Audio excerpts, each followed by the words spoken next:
you guys doing today? So in this video, we're going to be showing you how to make vanilla cake. So it depends on what you call it. Some call it vanilla, some call it sponge, some call it white cake. It depends on what you call it. And the reason why I'm doing this video is because vanilla cake is actually the one of the most difficult cakes to make. If your temperature is not right, if temperature of your oven is not right, if the temperature of your ingredient is not right, it's going to be like a flop. Okay, so don't think that, oh, I know how to make vanilla, I don't need this video. You need this video because it's not the regular vanilla cake. This has some little bit of tips and tricks here and there, okay, to make sure that your outcome is always good.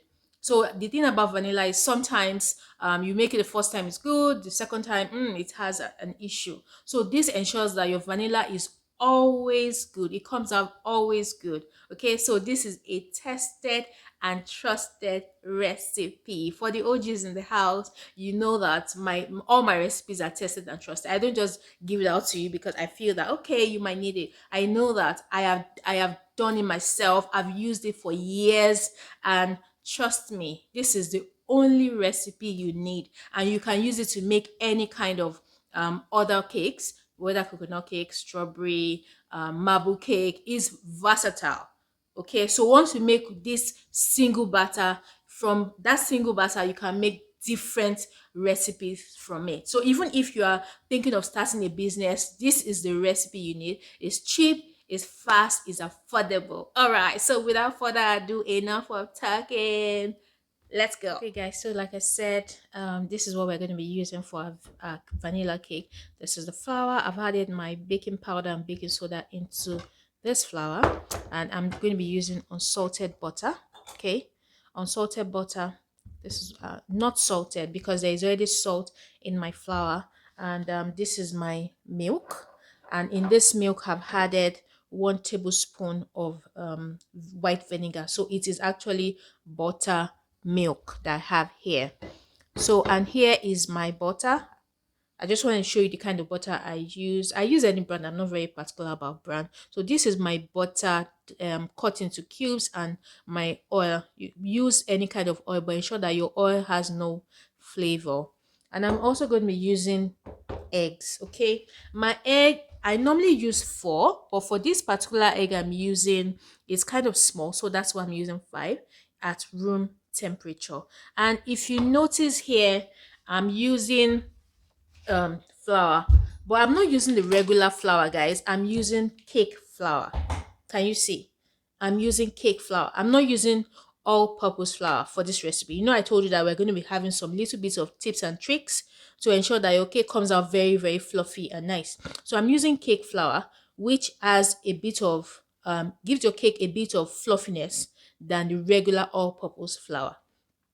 And I'm also going to be using vanilla, pure vanilla, pure, not the adulterated ones. If you have vanilla paste, you can also use it. Then I'm also going to use butter flavor, bakery emulsion, then cheesecake flavor. Remember I told you that this batter is versatile. You can add coconut flakes. I will be adding coconut flakes is one of them. Then you can also add strawberry flavor. You can also add chocolate chips, whatever it is that you like, you can add. Then remember, for the temperature, I'm going to be using an in-oven thermometer. Okay, my oven, I can set the thermometer, but this gives me more accurate result, and that's why I'm going to be using it. And as you can see, my pan is well lined in and side. Okay, so in and side is going to give you a different result on your outcome of your cake. Then the final bomber, guys, I'm going to be using baking strip. Okay, my baking strip is beaten but anyway, I'm going to be using baking strip, and I'll show you how to use baking strip if you have never used it before. Then, as you know, I'm going to be using a mixer. Okay, this Kenwood, my Kenwood mixer is well beaten. I'm just trying to show you, it's well beaten, but I love it. All right, so let's go. I'm going to be teaching you how to use baking strip here. So here is my baking strip, and here is a bowl of water. So just put your baking strips in the water, okay, and allow it soak. Before you start anything, it has to soak for like maybe like 2, 3, 4, 5 minutes. Okay, I think. Yeah, I've used it several times, and I know that I just leave it to soak even before I start measuring my ingredient, and allow it soak and absorb all the water in this bowl, and that's all you need. Okay, when you're ready to use it, bring it out, squeeze it, and wrap it by the side of your pan, the outside of your pan. Okay, I also I'm not sure if I said it, that I used real butter. Okay, I didn't use margarine in this recipe, so I'm combining real butter and oil. Okay, because the oil makes your cake fluffy, it ensures that your cake does not come out dry. That's why I'm mixing. So whatever recipe you have, you can half it, half 50% butter, 50% oil. Okay, if you don't want to switch your recipe, whatever you have, use it. Okay, so I'm just going to pour this in the pan, in my mixing bowl, sorry. Ensure that it's at room temperature, guys. It's so important. If it's not at room temperature, you see that the result is different. Your cake batter will come out very looking clumped up and looking very, very funny. Okay, so I'm going to put it here, and I'm going to mix. Ensure that you mix this for 5 minutes. You are mixing for 5 minutes. So at this point, I'm going to be adding my sugar. Okay, I'll add my sugar to the mixture. All right. Note that you can also use hand mixer if you do not have this kind of stand mixer. Okay, and for my own sanity, like I told you, this is tested and trusted. I'm using a timer, and I'm just going to time it to 5 minutes. After 5 minutes, I'll stop mixing. Okay, and this is 5 minutes, so I'm going to start mixing.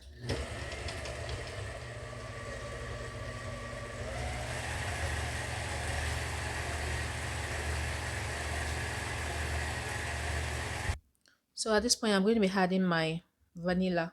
So I mix vanilla, condensed milk, and butter emulsion flavor. That's what I have here. And I'll go ahead and add it. Okay, there I'll keep mixing. So along the way, it's best to stop your mixer and scrape the sides of your bowl. Okay, scrape the side just to ensure that you don't have clumps of butter on the side of your bowl. All right, I still have like a minute to go in mixing this. All right, so this is the outcome of the mixture. You can see it's nice. It's just changed from looking yellowish to a bit whitish. I don't know if you can see it, but that is what you expected to have. Then another rule is your eggs. Okay, drop your eggs one at a time. Like, remember, I have 5 eggs here. Don't drop the whole 5 or the whole 4. Drop it one at a time. Okay, so I'm going to be dropping just one. Then I'll mix. And for each egg you had, the egg is mixed together. You need to also scrape the side of the bowl, because you see that the eggs sometimes just stays by the side of the bowl. Sometimes if you have a newer mixer, it will have some like rubber blades by the side. Okay, but this my mixer is kind of old, so it doesn't have, so I need to stop all the time to scrape the side. Ensure you scrape the side so you don't have your ingredients going to the side of your bowl instead of mixing nicely in your batter. Okay, so now I'm going to add the second egg. You can see that it's dropping just one at a time. Guys, don't be in a hurry. Vanilla cake is not for people in a hurry. Okay, so I'm doing the same thing here, but because of time, I don't want to involve you guys in the whole process of, adding the 5 eggs and all that. I don't want this video to be too long. I don't want you to get bored. You understand. So I'm going to go ahead, add all the eggs and mix and scrape the side like I said before. Okay, just watch out. So guys, this is what the end result looks like. Okay, you can see. Try not to over mix it. Okay, you're not fighting with the butter. Vanilla cake recipe, for it to be moist, you have to handle it like a baby.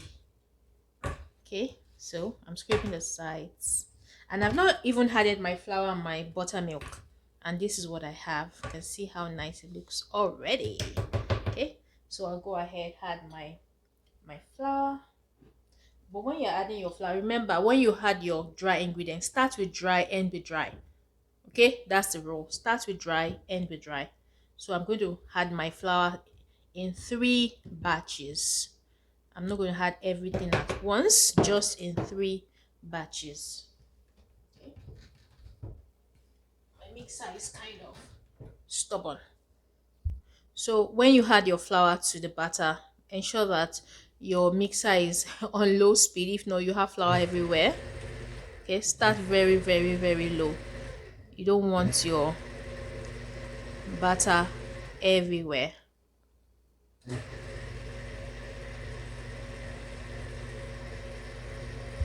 And aside from your butter going everywhere, you don't want to mix your flour at a very high speed because you don't want gluten to grow in your mixture. Okay, I'm taking my time to explain this because it's very, very important. You don't want to over mix it, because if you over mix your vanilla cake by just 1 minute, you are going to end up with bread. You don't want to end up with bread. Okay, so at this point you add your buttermilk. This is going in 2 batches. Okay, 2. Then you also mix on very, very low speed. Then at this point I'm going to scrape the side of my bowl. Okay, don't forget to always scrape the side of your bowl because it's very, very important. You have your ingredients, because it's dry, it goes to the side of the bowl. Scrape the side of the bowl, scrape the bottom of the bowl. Very, very, very important. But remember, at the point of scraping, do not over mix. That is the main enemy of vanilla, or should I say sponge cake. Don't over mix. I know then in the olden days they will tell you mix, mix, mix, so that you can have enough air in it. No, this particular one does not want you mixing. It doesn't want to fight you. Okay, it just wants to be your friend, guys. All right, so you put the next batch of your flour in it. So that's the second batch. Remember, you are starting and ending with your dry mixture. You are not starting and ending with wet. Dry. Then you mix on low speed. So I'm going in with my second batch of my wet ingredient, which is my buttermilk. Then I would mix again. I'm scraping the side of my bowl. This is for the second time while mixing the dry and wet ingredients together. It's very, very important. I can afford to do this off the video, but I just want you guys to understand the importance of scraping the side of your bowl. Okay, then we had the third batch of the dry ingredients to your batter.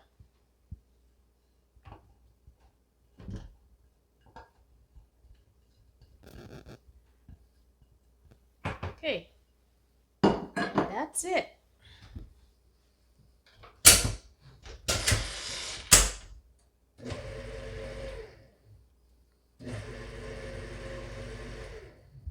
And this is what the final ingredient looks like, the final batter. Okay, can you see? It looks like ice cream. Just so yummy, yummy, yummy, yummy, yummy. Okay, so I'm going to be using the baking strips I told you about. It's already wet and nice. I squeeze out the water, so I'm just going to wait for my pan. Okay, and do it from top or bottom, anyone is fine, like a cloth. So you can put it in the middle or at the bottom, then just tighten it a bit. Okay, so it's nice and firm on your pan. All right, just like this. Same thing with this one. I'm going to do the same thing, and it's going to be ready for me to pour my batter into it. So now I'm going to be pouring my batter into the pan. Okay, you can measure it if you want, but most times, let me say the truth, I'm always lazy to measure. But the best practice is please measure, guys. I just eyeball it and I pour it in. I try to scrape the side. Except when I'm just trying to be good, you know. When I don't know, when I have all the time in the world is when I measure. But guys, best practice measure your butter so that it bakes evenly, it bakes same way, it bakes nicely. And if you notice, I also line the side of my pan, okay, not just the inside. I lined the side. All right. So guys, at this point, like I said, the butter is versatile. You can use it to make anything that you want. This is what the butter looks like. Okay, so for this batch, I'm going to leave one plain, just plain vanilla with the flavors we used before. And for this one, I'm going to be using shredded coconut. Okay, I'll put shredded coconut in it, so you can see that you can actually use it to make anything that you feel like making. So if you want to make strawberry, you put your strawberry flavor, your pink color, or whatever color you like, or you can leave it plain. And as well, I'm going to be adding, also going to be adding Oreo. All right, here is it. You can just crumble the Oreo in your butter like this. If you want it big, my kids like having plenty things in their in their vanilla cake, so I'll just like crumble it. The strawberry, you can cut just pieces and bits of strawberry in it. Then I'll use my very small cute spatula. You like it? Nice and cute. Getting ready for Christmas. I'm actually in the Christmas mood right now. Okay, remember, you are not over mixing. For this, I'm just like, just handling your cake batter, nice and gentle. You are not fighting with the butter. Remember, you are not trying to put air. While you were mixing your butter, oil, and sugar mixture, you had enough air in your butter, so you are not trying to incorporate air anymore. It's nice and good. So you just, at this point, just tap it on your counter. Okay, tap to release all the unnecessary air bubbles, and you're good to go. Right. So I'm going to be putting my cake in the oven. My oven is at 350. I have my in-oven thermometer in my oven. Okay, just place it in your oven and place your cake, and make sure that your cake is well timed to first 30 minutes. All right. So it's me again. So I'm setting my timer. This is the timer I normally use. I'm setting it to 30 minutes. Okay, and after 30 minutes I'll check to ensure that when you put your cake tester, okay, let me show you my cake tester. Come in. So here's my cake tester. When you put your cake tester in the cake, when it comes out of the oven, ensure that it is not dry like this. Okay, ensure it's not dry. Ensure it has like some bits and pieces of crumbs on it. I'll show you what it looks like. Once it's dry, your cake is going to come out dry. And ensure that it's also not wet. If it's wet, it means that your cake is not going to come out properly baked. It means that the center will be raw and the sides will be dry. But remember, we use baking strip, so it will avoid the sides getting dry faster than the middle, like getting baked faster than the middle. Okay, so ensure that you use either a skewer, a knife. You don't have to have a fancy cake tester. It's because I do this all the time to have a cake tester. So just ensure that when you test, it comes out not dry. It comes out with tiny, crumbs on it. That's when you know that your cake is not over baked. So fingers crossed. Let's wait for our cake to come out of the oven. This video is getting too long, but I hope you're enjoying it. All right, I'll see you. Hi guys, so you can see this is what the finished product looks like. It's nice and brown. It's still very hot. I brought it out of the pan. I kid you not, this cake is heaven. Okay, I'm going to cut it so that you guys can see what it looks like. Okay, and I'll show you how moist this cake is. This is not a scam. This is real life. Okay, so watch. This is the one with the Oreo and coconut. Can you see? Can you see? Can you see? This cake is moist. This is how you want your vanilla cake to. It's so good. I like very hot cake, so you can still, the steam is there. You can see the yumminess in the middle. This cake is the real deal, guys. You need to give it a try, okay? If you have any question, put it in the comment section. And please, guys, please like, comment, and subscribe to my channel. Okay, say something nice. If you have any question, go ahead and ask me. Click the like button, share, comment, and subscribe. Thank you. Mwah. Have a good day.